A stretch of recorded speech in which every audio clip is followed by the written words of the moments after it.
नमस्कार दोस्तों, माँ अन्नपूर्णा चैनल में आप सभी का स्वागत है। आज हम आपके लिए शिवरात्रि व्रत कथा लेकर आए हैं। यूँ तो शिव जी का व्रत एवं पूजन करने से व्यक्ति की हर मनोकामना पूर्ण होती है, लेकिन श्रावण की शिवरात्रि का अपना अलग ही महत्व है। तो चलिए कथा आरंभ करते हैं। एक बार एक शिकारी निरपराध जानवरों को मारकर अपने परिवार का भरण पोषण किया करता था। लेकिन एक दिन पूरे जंगल में विचरण करने के पश्चात सुबह से शाम हो गई। वह भूखा प्यासा जानवरों को ढूंढता रहा, लेकिन उसे कोई नहीं मिला। तो वह थक हार कर एक जगह पर बैठ गया और सोचने लगा कि यदि मैं खाली हाथ घर जाऊंगा तो मेरे परिवार को भूखा ही सोना पड़ेगा। तो क्यों ना आज मैं यहीं रुककर शिकार का इंतजार करूं। तो एक पेड़ पर चढ़ गया। वह बेलपत्र का पेड़ था। उस पेड़ के नीचे एक शिवलिंग था।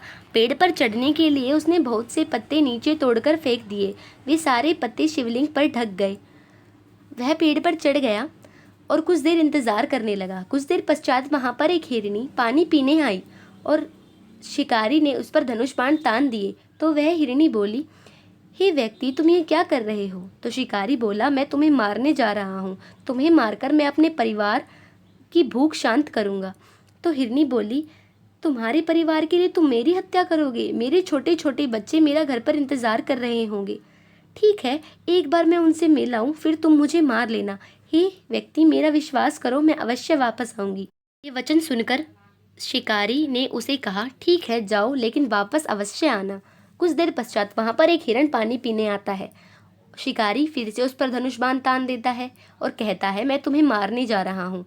वह हिरण कहता है, नहीं नहीं, मेरा परिवार मेरा इंतजार कर रहा होगा।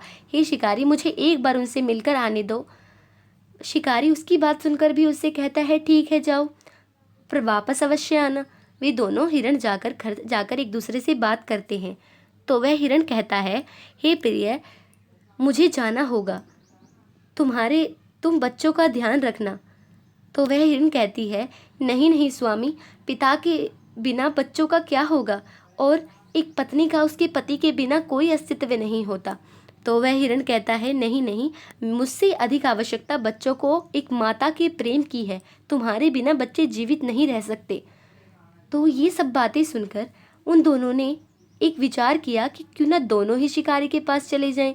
तो वे अपने बच्चों को समझाकर शिकारी के पास जाने लगते हैं। बच्चे ये सभी बातें सुनकर माता पिता के पीछे पीछे जाने लगते हैं। माता पिता एक शिकारी के पास जाकर कहते हैं, देखो हम आ गए। तो बच्चे कहते हैं, नहीं नहीं शिकारी, तुम हमारे माता पिता को छोड़ दो और हमें मार दो। तो ये सब देखकर शिकारी के मन में अहिंसा उत्पन्न होती है और वह सोचता है कि छोटे छोटे बच्चे अपने माता पिता के लिए अपनी जान देने के लिए तैयार हैं। में हिरनी कहती है, नहीं नहीं, तुम्हारा पहला शिकार मैं थी, तुम मुझे मारो। इतने में हिरण कहता है, नहीं नहीं, मैं मोटा हूँ, तुम मुझे मारो, मुझे मारकर तुम्हारे परिवार की अधिक भूख शांत होगी। इस परिवार की बात सुनकर शिकारी में एक अलग ही अहिंसा का भाव उत्पन्न होता है। यह भाव इसलिए उत्पन्न हो रहा होता है क्योंकि पूरे दिन भूखा रहने के पश्चात और शिवलिंग का बेलपत्र से अभिषेक करने के पश्चात उसका शिवरात्रि का व्रत हो गया था। अब वह कहता है, ठीक है, मैं तुम्हें किसी को नहीं मारता, तुम जाओ। क्या मैं अपने परिवार का भरण पोषण करने के लिए तुम्हारे परिवार को मार दूंगा? ऐसी हिंसा तो अपराध है। वह कहता है, अहिंसा परमो धर्म, और हिरण परिवार को छोड़ देता है। उसके ये वचन सुनकर श्री शिव भगवान उससे खुश होते हैं, उसे दर्शन देते हैं। शिवजी को देखकर शिकारी उनके चरणों में गिर जाता है और अपने अपराधों की क्षमा मांगने लगता है। तो शिवजी कहते हैं, मैं तुम्हारी पूजा से प्रसन्न हूँ और तुम्हारी इस अहिंसात्मक प्रवृत्ति से भी बड़ा प्रसन्न हूँ। हो पुत्र, तुम्हें क्या वरदान चाहिए? यह सुनकर शिकारी कहता है, नहीं नहीं प्रभु, मुझे कुछ नहीं चाहिए। पर शिव भगवान उसे सुख समृद्धि का वरदान देते हैं और अंतर ध्यान हो जाते हैं, जिसके बाद शिकारी अपने परिवार के साथ सुख शांति से रहने लगता है और शिव भगवान की पूजा करने लगता है। इसी प्रकार जो व्यक्ति शिव भगवान का अनजाने में भी व्रत करता है तो शिव भगवान अपनी दया दृष्टि उस पर बनाए रखते हैं। अगर व्यक्ति व्रत के साथ साथ कथा एवं पूजन का पूर्ण ध्यान रखकर पूजा करता है तो शिव भगवान उससे अवश्य प्रसन्न होते हैं।